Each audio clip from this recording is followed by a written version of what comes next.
एक सेकंड रुक जाइए। आपके फोन में अभी कितने ऐप्स हैं जियो के? जियो टीवी, जियो सिनेमा, जियो फाइबर, जियो मार्ट और शायद जियो का सिम भी है।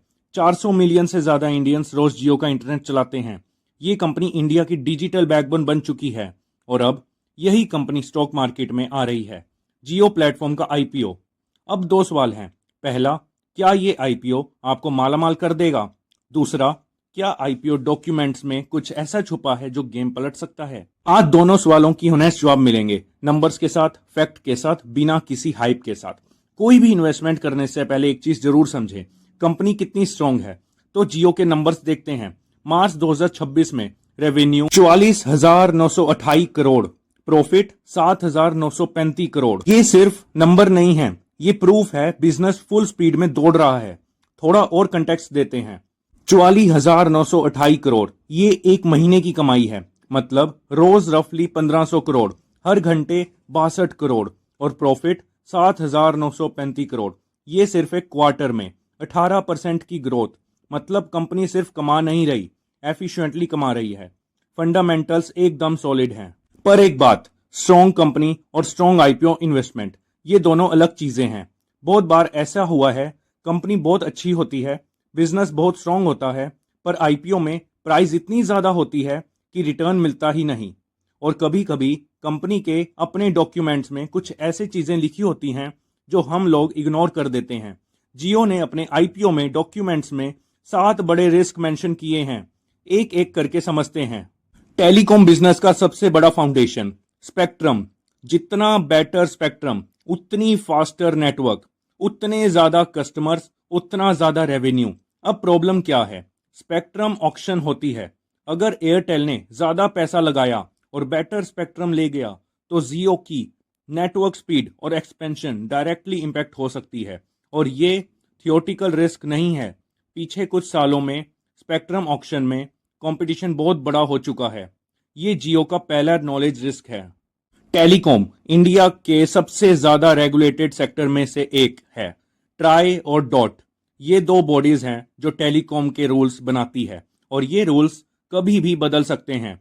लाइसेंसिंग कॉस्ट बढ़ सकती हैं, नई कंडीशन लग सकती हैं, ऑपरेशन की कॉस्ट अचानक ऊपर जा सकती है। जियो के हाथ में ये नहीं है। गवर्नमेंट डिसाइड करेगी और जियो को फॉलो करना होगा।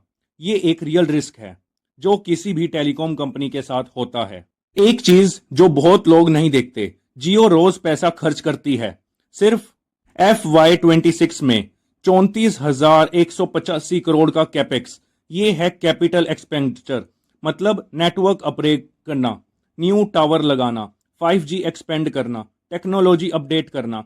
ये खर्चा रुका नहीं जा सकता, क्योंकि अगर रुका तो नेटवर्क पीछे रह जाएगा। अब सवाल ये है, क्या ये 34,000 करोड़ का इन्वेस्टमेंट हमेशा उतना ही रिटर्न देगा? अगर नहीं दिया, प्रॉफिट में मार्जिन दब सकता है और दबता मार्जिन शेयर प्राइस पे डायरेक्टली दिखता है। जियो का पूरा नेटवर्क कुछ ग्लोबल और डोमेस्टिक वेंडर्स पर डिपेंड करता है। Network equipment, fibre cables, technology hardware. अगर सप्लाई में एक भी जगह दिक्कत आई, जियो पॉलिटिकल टेंशन बढ़ा, किसी वेंडर का प्रोडक्शन रुका, शिपिंग में डिले आई, तो जियो का नेटवर्क एक्सपेंशन और अपग्रेड रुक सकता है। ये रिस्क हमारे हाथ में नहीं है और कोविड ने ये सिखा दिया है, सप्लाई चेन कभी भी टूट सकती है। सोचते हैं जियो अकेला खिलाड़ी है। बिल्कुल नहीं। एयरटेल जो ऑलरेडी प्रीमियम सेगमेंट में बहुत स्ट्रांग है, वोडाफोन आइडिया जो गवर्नमेंट स्पोर्ट्स से वापस लड़ने की कोशिश कर रहा है। तीनों कंपनीज एक ही कस्टमर के लिए लड़ रही है। ये लड़ाई है प्राइस की, टेक्नोलॉजी की, कस्टमर रिटेंशन की। अगर कंपटीशन और तेज हुआ, मार्जिन सीधा कंप्रेस होंगे और कंप्रेस मार्जिन इन्वेस्टर के लिए अच्छा सिग्नल नहीं होता। छठा रिस्क, जियो का नेटवर्क टावर और फाइबर पार्टनर्स पर बेस्ड है। अगर किसी भी पार्टनर में ऑपरेशनल इशू आया, पूरे नेटवर्क की क्वालिटी इंपैक्ट हो सकती है और कस्टमर्स नेटवर्क क्वालिटी पे बहुत जल्दी रिएक्ट करते हैं। सातवां रिस्क, आज की दुनिया में डाटा सबसे बड़ा एसेट है और जियो के पास 400 मिलियन प्लस यूजर्स का डाटा है। एक भी साइबर अटैक, डाटा लीक या सिस्टम फेलियर सिर्फ पैसा नहीं, ब्रांड ट्रस्ट भी खत्म हो सकता है। और ब्रांड ट्रस्ट एक बार टूट जाए तो वापस बनाना बहुत मुश्किल होता है। अब सीधी बात, जियो आईपीओ में इन्वेस्ट करें या नहीं। मैं आपको डायरेक्ट रिकमेंडेशन नहीं दे सकता क्योंकि हर इंसान की फाइनेंशियल सिचुएशन अलग होती है, रिस्क कैपेसिटी अलग होती है, गोल्स अलग होते हैं, पर कुछ चीजें जरूर ध्यान में रखें। पहली चीज, जियो का बिजनेस फंडामेंटली बहुत स्ट्रांग है। 44,928 करोड़ रेवेन्यू, 7,935 करोड़ प्रॉफिट, 18% की ग्रोथ, ये नंबर्स झूठ नहीं बोलते। दूसरी चीज, 7 रिस्क जो कंपनी ने खुद नॉलेज किए, इन्हें इग्नोर मत करें। ये रिस्क कंपनी ने हाइड नहीं किए, खुद बताए हैं। ये एक पॉजिटिव साइन भी है ट्रांसपेरेंसी का, पर रिस्क रियल है। तीसरी चीज, आईपीओ प्राइस बहुत इंपॉर्टेंट होगी।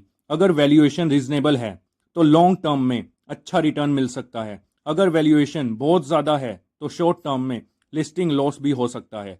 आईपीओ प्राइस अनाउंस होने पर जरूर एनालाइज करें। चौथी चीज, कभी भी पूरा पैसा एक आईपीओ में मत लगाएं। मैक्सिमम अपने पोर्टफोलियो का 5 से 10% किसी भी सिंगल स्टॉक में लगाएं। पांचवी चीज, अगर आप लॉन्ग टर्म इन्वेस्टर हैं 5 साल प्लस, तो जियो की स्टोरी बहुत कंपेलिंग है। इंडिया में डिजिटल ग्रोथ रुक नहीं रही, 5G एक्सपेंशन हो रहा है, जियो सिनेमा, जियो फाइबर, जियो मार्ट, इकोसिस्टम बहुत बड़ा बन रहा है। एक और चीज जो हम भूल जाते हैं, जियो ने इंडिया को बदल दिया। 2016 से पहले 1 GB डाटा का रेट था 250 के आसपास। जियो आया और 1 GB हो गया 8 से 10 रुपए में। इंटरनेट इंडिया में आम इंसान तक पहुंचा जियो की वजह से। ये कोई छोटी बात नहीं, और जो कंपनी एक देश की डिजिटल जिंदगी बदल दे, उसकी ग्रोथ पोटेंशियल हम अंदाजे से भी ज्यादा हो सकती है। तो यही थी जियो आईपीओ की पूरी सच्चाई कहानी। एक तरफ 44,928 करोड़ रेवेन्यू, 7,935 करोड़ का प्रॉफिट, 18% की ग्रोथ। दूसरी तरफ 7 बड़े risk, spectrum, regulation, capex, vendors, competition, infrastructure, cyber security. फैसला आपका है, पर अब आप इन्फॉर्म डिसीजन ले सकते हैं। एक सवाल आपके लिए, क्या आप जियो आईपीओ में इन्वेस्ट करेंगे? कमेंट में जरूर बताएं। अगर ये वीडियो हेल्पफुल लगी, लाइक जरूर करें, और ऐसे ही आईपीओ एनालिसिस, स्टॉक मार्केट और पर्सनल फाइनेंस की रियल होनेस्ट वीडियो के लिए सब्सक्राइब करें इस चैनल को।